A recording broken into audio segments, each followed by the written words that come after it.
utiliser les fonctions de recherche, donc la mise en pratique de ces fonctions que nous allons voir ensemble. Donc je l'avais fait dans une des précédentes vidéos, mais ce n'était pas encore le temps de s'approfondir ce sujet. Donc on va effacer cette colonne. Ça va bien entendu remettre à zéro tous les autres éléments, mais on va revenir ici sur le prix au kilogramme que l'on va venir récupérer automatiquement en fonction du fruit récolté. Donc vous vous souvenez probablement ici, nous avons une table des produits et des prix correspondant à ces produits. Donc par exemple ici, le prix unitaire de la framboise, le prix unitaire de la poire, du kiwi et de la pomme. Donc ces éléments, on va chercher à les rapatrier automatiquement dans notre colonne prix au kilogramme, donc le prix unitaire au kilogramme. J'utilise dans un premier temps la fonction recherche X, la plus simple à utiliser si vous y avez accès.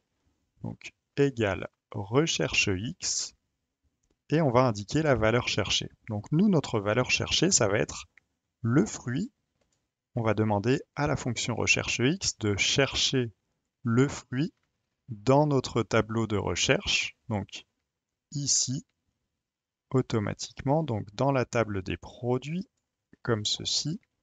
Donc là, il nous indique feuille 1, 3, produit. Donc ça, c'est le nom du tableau, visiblement, et la colonne produit, comme ceci. Le tableau renvoyé, donc ça va être cette fois-ci pour nous le prix unitaire, donc le PU. Donc on demande à Excel de regarder ligne après ligne quand il trouve notre fruit. Donc par exemple, pour notre première ligne, quand il trouvera framboise, eh bien il viendra nous renvoyer automatiquement le prix unitaire de la framboise. Ici, je vais lui indiquer que s'il ne trouve pas ce que je lui demande de chercher, il me renvoie un élément vide automatiquement. Je ferme ma parenthèse, j'appuie sur Entrée et on voit qu'automatiquement, eh bien, il est allé me récupérer le prix de la framboise, le prix du kiwi, etc., etc., le prix de la fraise également. Donc on va aller vérifier, hein, si on retrouve la fraise, 3,6, il l'a bien récupéré automatiquement. Donc je reviens sur ma fonction, égale recherche X, valeur cherchée. Donc arrobase fruit, ça veut dire qu'il va aller chercher sur chacune des lignes de mon tableau quel est le fruit dont je souhaite récupérer le prix. Ensuite, il va le chercher dans ma table des prix, dans la colonne produit. Donc il cherche mon fruit dans la colonne produit. Une fois qu'il le trouve, il va renvoyer l'élément correspondant dans mon tableau renvoyé, c'est-à-dire dans ma colonne prix unitaire PU ici automatiquement. Donc il regarde ligne après ligne, tac, tac, tac, tac, tac, tac. Quand il trouve par exemple kiwi, il renvoie le prix unitaire du kiwi qu'il a en face dans la colonne PU. Donc ça, c'est pour la colonne, pour la fonction recherche X. Admettons que vous n'ayez pas recherche X dans votre version d'Excel. Donc si vous avez une version de 2016 ou avant, vous allez utiliser la fonction recherche V. Valeur cherchée, c'est la même chose. Cependant, table matrice, vous allez devoir sélectionner l'ensemble ici de la zone, donc l'ensemble de votre table de prix. Et en fait, par défaut, Excel va aller regarder dans la première colonne. Donc déjà, ça c'est un inconvénient par rapport à recherche X où vous lui dites où il regarde. Là, Excel doit aller retrouver votre valeur, donc votre nom de fruit dans la première colonne. Là, nous avons un tableau où tout se passe bien, c'est bien dans la première colonne que se trouve le nom du fruit, mais ça, bien évidemment, ce n'est pas toujours le cas.